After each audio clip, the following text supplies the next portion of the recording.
इनका जदयू में था और मन जो है वो कहीं और था, तब मनवा इनका कहाँ पे था भाई, बता दीजिए थोड़ा सा जनता को। बहुत अनेक हमारे साथी बीजेपी के थे, उनसे हमारी बात हो रही थी, उनसे पता नहीं था उनको कि हमने भी जदयू से इस्तीफा कर दिया है। तो वो मुझको कहे कि तू जो मुझको न चाहे तो कोई बात नहीं, लेकिन किसी और को चाहोगे तो मुश्किल होगी। इनका जदयू में था और मन जो है वो कहीं और था, तब मनवा इनका कहाँ पे था भाई, बता दीजिए थोड़ा सा जनता को। बहुत नमस्कार, आदाब, सत श्री अकाल, और आप देख रहे हैं बेलगाम भारत। मैं हूं चित्रंजन राय। और आज जो है स्थिति और परिस्थिति दोनों चेंज हो चुकी है। बिहार में सरकार जो है गिरेगी या बचेगी, ये सोचने वाला विषय है। आज हमारे साथ में हैं आरसीपी सिंह के बेहद करीबी अमित सिंह जी, और सवाल अमित सिंह जी से होगा कि जदयू के उत्तराधिकारी को सबसे बड़ा भ्रष्टाचारी बनाने की कोशिश हो रही है, जैसा कि लोग कह रहे हैं। इसमें कितनी सच्चाई है, अमित सिंह बताएंगे। बहुत बहुत धन्यवाद। देखिए, ये लोग कह नहीं रहे हैं, बल्कि सारे लोग कह रहे हैं कि जदयू के ओरिजिनल उत्तराधिकारी रामचंद्र बाबू थे, लेकिन कुछ षड्यंत्रकारी और कुछ साइबेरियन पक्षियों ने मिलकर जो षड्यंत्र किया, जो पार्टी के नहीं थे। जदयू में सिंगल एक व्यक्ति आरसीपी सिंह जी थे जो सिर्फ और सिर्फ जदयू के थे, लेकिन तन कहाँ मन कहाँ वाले कितने लोग, दांत निकालने वाले, गाली देने वाले लोग आके और षड्यंत्र कर कर घेरा। लेकिन सत्य पराजित परेशान हो सकता है, कभी पराजित नहीं होता है। पार्टी से निकलने के बाद ही आरसीपी सिंह के ऊपर तमाम प्लॉटों का जो है उजागर होना जो है, ये किस तरफ संकेत करता है? आप एक चीज़ बताइए, ये माननीय मुख्यमंत्री जी से पूछिए कि जब उनके मुख्यमंत्री काल में मदन सहनी जी के विभाग में क्या आरोप लगा कि भाई पैसे का खेल हुआ ट्रांसफर पोस्टिंग का, तो 24 घंटे में आपको पता चल गया। रामसूरत राय जी के विभाग का तबादला आप 24 घंटे के अंदर रद्द कर दिए। और पिछले 30 साल से 25 साल से जो व्यक्ति है और वो अकूत संपत्ति बना रहा है, आपको पता नहीं है। कल ही मैंने एक बयान देखा था आरसीपी सिंह सर का कि उनका कहना था कि मैं पिछले 1998 से मैं जुड़ा हुआ हूँ जो है, और जदयू का एक सशक्त कार्यकर्ता के तौर पे मैं जुड़ा हुआ था जो है, और आज मेरे ऊपर ये जो लांछन लगाया जा रहा है, कहीं ना कहीं ये प्रायोजित लांछन है। इसमें कितनी सच्चाई है? ये 200% नहीं, 1000% प्रायोजित है। और देखिए, इन लोगों का जो है ना ईर्ष्या, जैसे सबसे इम्पोर्टेंट बात होती है कि कोई व्यक्ति अपने जीवन में सफल कब होता है, जब उसके सारे मनोरथ सिद्ध हो जाएं। और उससे भी बड़ी बात होती है कि जब उसके बच्चे सेटल्ड हो जाएं। तो ये जितने आपको इर्द गिर्द दिख रहे हैं नवरत्न माननीय मुख्यमंत्री जी के इर्द गिर्द में, तो ये सारे क्या हैं? ये नवरत्न कौन कौन से हैं, थोड़ा सा बता भी तो दीजिए। नवरत्न आप सब लोग जानते हैं। ये नवरत्न कौन लोग हैं? कोई पेट का सर्जरी करके दांत निकाल रहे थे, तो कोई सदी का सबसे बड़ा झूठा बता रहा था, नौटंकीबाज बता रहे थे, तो कोई उड़ के चले कांग्रेस से यहाँ पहुँच गए, कोई राजद से यहाँ पहुँच गए, कोई बीजेपी से, कोई टेलीफोन ऑपरेटर आके यहाँ मंत्री बन गए। तो इन लोगों का जैसा चरित्र था वही लोग सोच रहे हैं कि सारे लोगों का है। बताइए साहब, वो 2 बच्चियाँ ना रामचंद्र बाबू के क्या खाते से 1 रुपया गया क्या संपत्ति खरीदने में? आज ऐसा क्या हो गया? कहीं ऐसा तो नहीं कि राज्यसभा का टिकट कटना जो है आरसीपी सिंह का मोह भंग होने का सबसे बड़ा कारण है? नहीं, राज्यसभा का टिकट कटना मोह भंग होने का कारण नहीं है।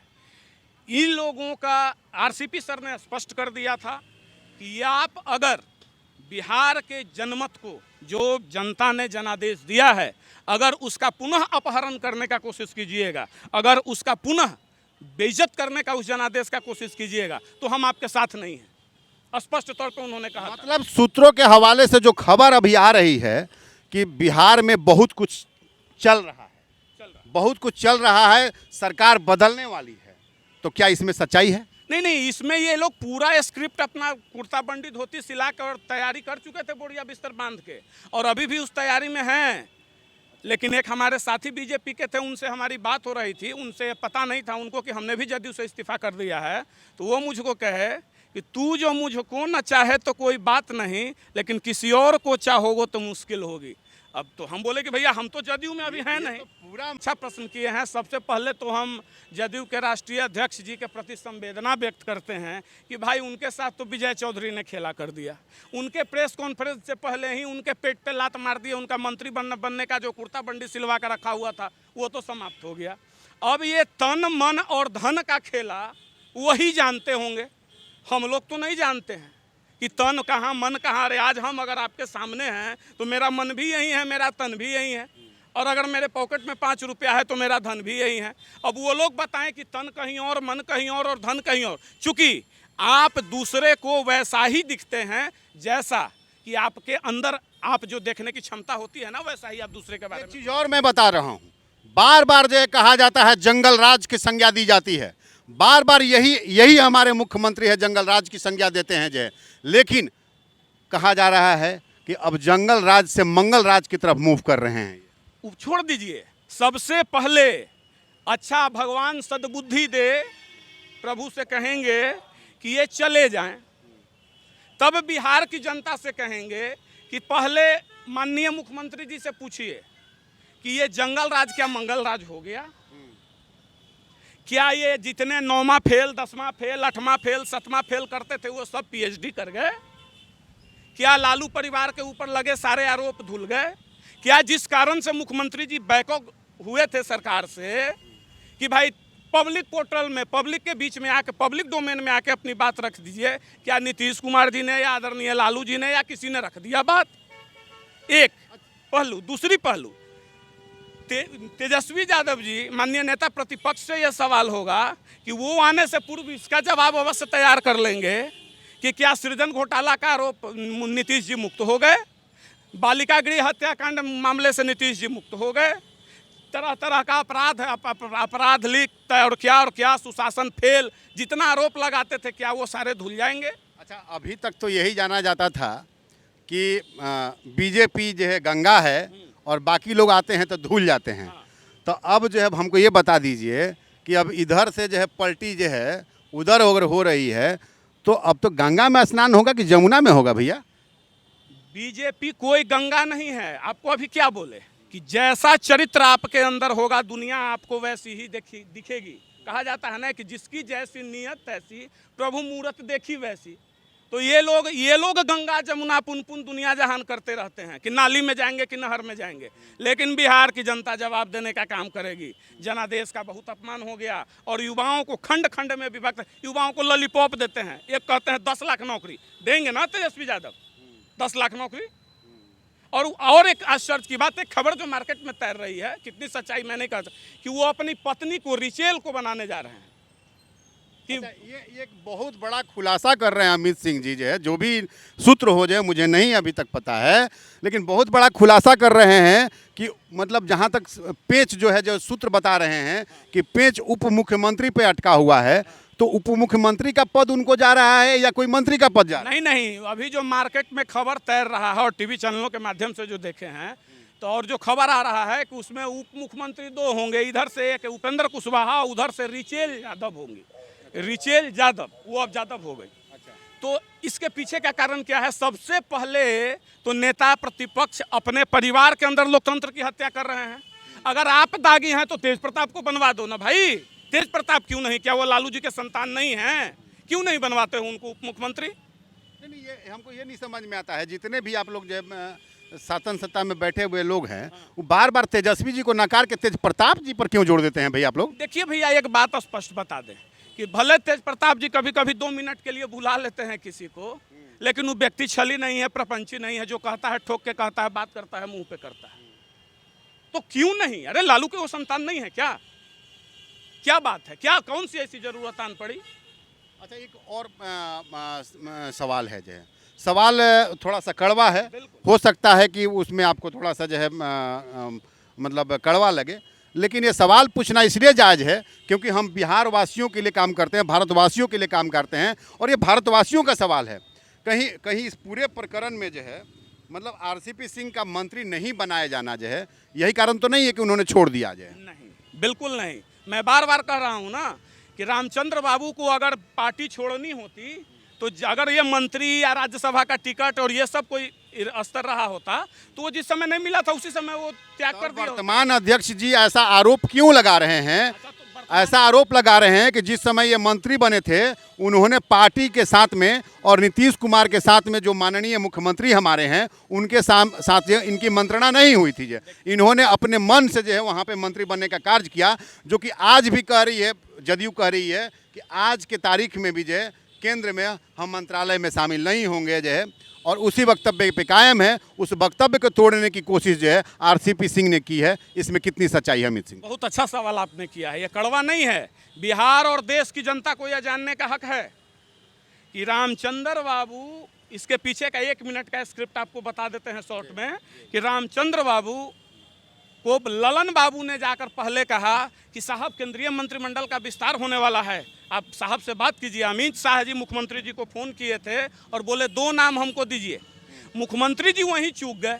अगर वहीं 2 नाम दे दिए होते कि भाई मेरे तरफ से रामचंद्र बाबू और ललन बाबू होंगे, तो चूंकि मुख्यमंत्री जी का हृदय में वो चाहते नहीं थे कि ये ललन बाबू मंत्री। बार मैं और आपको बैक लेके चलूंगा, उस समय जब केंद्र में मंत्रिमंडल का गठन हो रहा था, उस समय मुझे जहां तक याद है कि आरसीपी सिंह के साथ साथ में ललन बाबू भी दिल्ली में मौजूद थे जो है, और दिल्ली में मौजूदगी के साथ साथ में कयास लगाया जा रहा था कि जदयू की तरफ से जो है 2 मंत्री बनेंगे, और तत्काल ऐसी घटना हुई जो है जिसमें केवल और केवल आरसीपी सिंह को बनाया गया, और उस समय जदयू नाराज चल रही थी जो है, इसमें कितनी सच्चाई है? अब बता रहे हैं बिल्कुल। यहाँ से जब मुख्यमंत्री जी अमित शाह जी से मिलने जाते हैं तो वहाँ पे उन्होंने कहा कि नहीं 1 नाम आप दीजिए हमें। तब आरसीपी सर ने मुख्यमंत्री जी को, आरसीपी सर ने अमित शाह जी को कहा कि साहब आप हमको जूते खिलवाइएगा, लोग क्या कहेंगे। फिर मुख्यमंत्री जी को इन्होंने जब इसकी जानकारी दी तो मुख्यमंत्री जी बोले कि एक काम कीजिए ना, आप बन जाइए और बाद में हम ललन जी को राष्ट्रीय अध्यक्ष बनवा देते हैं, और बाद में सेटिंग वेटिंग कीजिएगा तो 1-2 आदमी को और इधर से भेज दिया जाएगा। हकीकत में मुख्यमंत्री जी ही नहीं चाहते थे कि वो मंत्री बने। अभी एक खबर आ रही है कि राजद के जितने प्रवक्ता हैं उन सबको जो है मतलब वक्तव्य देने से मना कर दिया गया है। अगर वो वक्तव्य देते हैं अपना जो है तो वो उनका निजी वक्तव्य माना जाएगा। इस किस तरफ संकेत देता है ये? देखिए, इस संकेत कुछ नहीं देता है। ये लोग बहुत बेचैनी में है।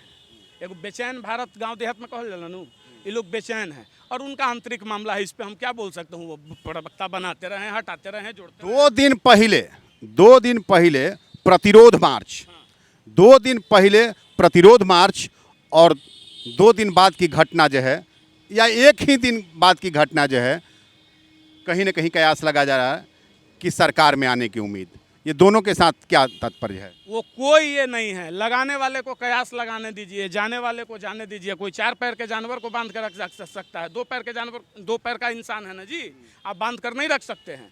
पहले आप जाएं तो सही, सरकार बनाएं तो सही, उसके बाद हम देखते हैं क्या होता है। ये तो सीधा सीधी लग रहा है, धमका रहे हैं आप जो। कहीं ऐसा तो नहीं, कहीं ऐसा तो नहीं ना कि मैं मतलब ये जो लोग कह रहे हैं कि ईडी का खेल चलेगा और ईडी यहाँ पे ईडी की टीमें घूम रही हैं, जैसा सूत्र बता रहे हैं। सूत्र बता रहे हैं ईडी की टीमें घूम रही हैं। आज ईडी का, सीबीआई का, सबका पूरे हिंदुस्तान में उनके सूत्र घूमते रहते हैं। आईवी के पूरे हिंदुस्तान में सूत्र घूमते रहते हैं, और ये सब इंडिपेंडेंट। बार बार विपक्ष आरोप लगाता है कि सीबीआई और ईडी से डराने की हमें कोशिश हो रही है। विपक्ष के पास और कोई मुद्दा है? अच्छा, आपको क्यों नहीं सीबीआई से डर है? हमको क्यों नहीं सीबीआई से, ईडी से डर है? आए सीबीआई, आए ईडी, पूछे हम कहीं जनता का पैसा लूटे हैं?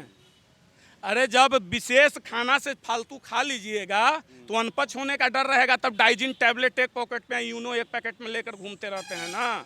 और जब आप खाइएगा ही नहीं कुछ उटपटा तो क्यों चिंता? ईडी हो, सीबीआई हो कि कोई हो, रॉ हो, क्या कर लेगा साहब? अरे अपराधियों को डर लगता है कब? जब वो हिस्ट्री सीटर होता है। घोटालेबाजों को डर लगता है कब? ईडी सीबीआई से, जब वो माल दबा कर बैठे होते हैं। जब हाथ दोनों साफ है तो पूरा तन भी साफ है, मन भी साफ है। किस बात का डर साहब?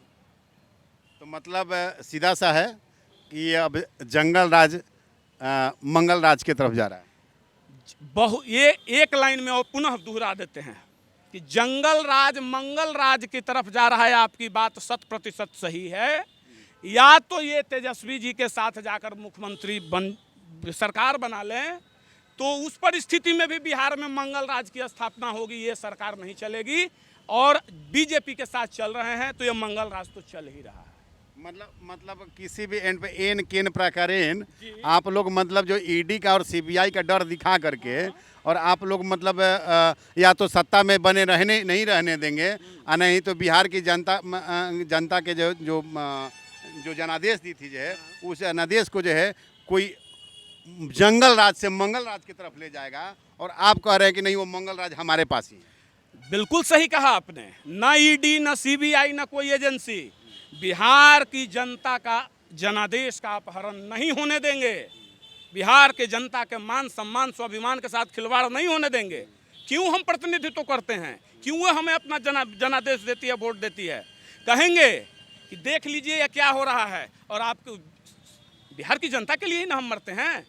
जब उसका मान सम्मान स्वाभिमान नहीं बचेगा तो हम आपको छोड़ेंगे क्या? 22 सालों का सफ़र, पिछले 22 नहीं 24 सालों का सफ़र अचानक इस परिदृश्य में आ जाता है कि वहाँ पर जो है सफ़र की समाप्ति हो जाती है। आरसीपी सिंह छोड़ देते हैं पार्टी को और छोड़ने के बाद उन पर एक बहुत बड़ा आरोप लगता है कि उनके पास अकूत संपत्ति उन्होंने जो है अपने सरकार में रहते बनाई, और उस अकूत संपत्ति का पता तब तक मुख्यमंत्री जी को नहीं चलता है जब तक कि वो पार्टी नहीं छोड़ देते हैं। तो ये बता दीजिए कहीं बीजेपी की गोद में तो नहीं बैठ गए ना आरसीपी सिंह? किसी के गोद में कोई नहीं बैठा है, किसी के गोद में कोई नहीं बैठा है। अरे सबसे बीजेपी तो नया पार्टी बनाने जा रहे हैं? नहीं, एक बात और बता दें आपको, इस देश में अगर बीजेपी से सबसे ज्यादा बेनिफिट उठाया है तो वो कौन है? नीतीश कुमार जी हैं। सबसे ज्यादा कौन उठाया है भाई? केंद्र में मंत्री बने, रेलवे, भूतल परिवहन, रेलवे और आप ये एग्रीकल्चर, कौन बनाया आपको? और अब बिहार में आज 17 साल से जो सरकार चला रहे हैं, किसके कृपा से चला रहे हैं? पूर्व में आप जदयू के जो है मेंबर रहे हैं, लेकिन एक सवाल मैं और लेना चाहूँगा यहाँ पे जो है कि यहाँ पे सुशासन की सरकार में दारूबंदी है, और अभी आप देख रहे होंगे वर्तमान समय में जो है तमाम जगहों पे जो है मौतें हो रही हैं, वो भी जहरीली शराब की वजह से। तो ये दारूबंदी जो है कैसी दारूबंदी है? बहुत अच्छा सवाल आपने किया है। देखिए, कुछ मामले में आवाज़ पार्टी से स्वतंत्र है, कुछ मामले में हम लोगों की बड़ी मजबूरी हो जाती थी, जनता के बीच जाते थे तो गाली सुनना पड़ता था साहब। तो इनका काव्य वचन नहीं सुनना रहता था। और इनके कितने मतलब बेविचार में मंत्री हैं बैठे हुए। एक मंत्री का बयान आपने सुना होगा, पिएगा लोग तो मरेगा ही ना। तो शराबबंदी किए थे कटहल के लिए, क्यों किए थे? जब आपसे सफल नहीं हो रहा है तो क्यों मर रहा है जनता? कुछ आपके बीजेपी के नेताओं से हमारी बात चल रही थी जो है, मैं नाम नहीं उनका लूँगा क्योंकि उन्होंने नाम लेने के लिए मना किया था जो है। उस समय मतलब कहा जाता था कि बीजेपी के मंत्री तो हैं, लेकिन मतलब बोलते हैं ना, बाघ बना दिया गया है लेकिन बाघ के नख नहीं हैं जो है। जो कार्य करते थे जो है उनके पदाधिकारी करते थे, पदाधिकारियों पे जो कंट्रोल होता था वो डायरेक्टली जो है हमारे माननीय सुशासन बाबू का होता था। इसमें कितनी सच्चाई है? नहीं, वो तो ब्यूरोक्रेसी के माध्यम से सर, देखिए सिस्टम चलाना ये तो मुख्यमंत्री का क्षेत्राधिकार है, ठीक है, और वो पूरा ब्यूरोक्रेसी उनके चैनल में होता ही है और उस हिसाब से चला रहा है। कहीं इसमें कोई दो राय नहीं है, वो कहीं गलत नहीं चला रहे थे। लेकिन ये चंद लोग जो उनके दिमाग में कीड़ा भर दिया ना कि आप प्रधानमंत्री बन जाइएगा, बस जिस दिन से ये कीड़ा घुसा है उस दिन से बिहार डिटोरिएट करना प्रारंभ हो गया है। मतलब आप कहना चाह रहे हैं कि प्रधानमंत्री वाला कीड़ा जब से घुसा है तब से बिहार डिटोरिएट कर रहा है। अच्छा। नहीं तो 2005 से 10 तक का स्वर्णिम काल देख लीजिए, उसी का आज तक ढिंढोरा पीटा जाता है जी। और मना किया था रामचंद्र बाबू ने कि ये लोग आपको गलत सलाह दे रहे हैं साहब, आप एक सफल मुख्यमंत्री हैं और आपके जैसा कोई मुख्यमंत्री नहीं होगा, आप ये बन के दिखाइए। लेकिन यहाँ तो अब जानते हैं चाटुकारिता की तो प्रकाष्ठा हो जाती है ना। कीड़ा घुस गया, अब लगा कि अब तो भाई हम प्रधानमंत्री हो ही जाएंगे, बनिए प्रधानमंत्री, रोकता कौन है? जाइए, सबको हक है बनने का। तो ये हमारे साथ में थे अमित सिंह जी, जिनको आरसीपी सिंह का सबसे करीबी बताया जाता है, और ये अपना जो वक्तव्य रख रहे थे काफ़ी खुलकर के रख रहे थे। अब बिहार की जनता आपसे अनुरोध है कि आप लोग अपने कमेंट बॉक्स में बताएं, हमारे कमेंट बॉक्स में बताएं कि आखिर जो है इनका कहना कितना सच है, कितना गलत है जो है। और जो आज मतलब सूत्रों के हवाले से खबर आ रही है कि सरकार परिवर्तित होने जा रही है, उस पर आपकी क्या राय है, ये हमें कमेंट बॉक्स में ज़रूर बताइएगा।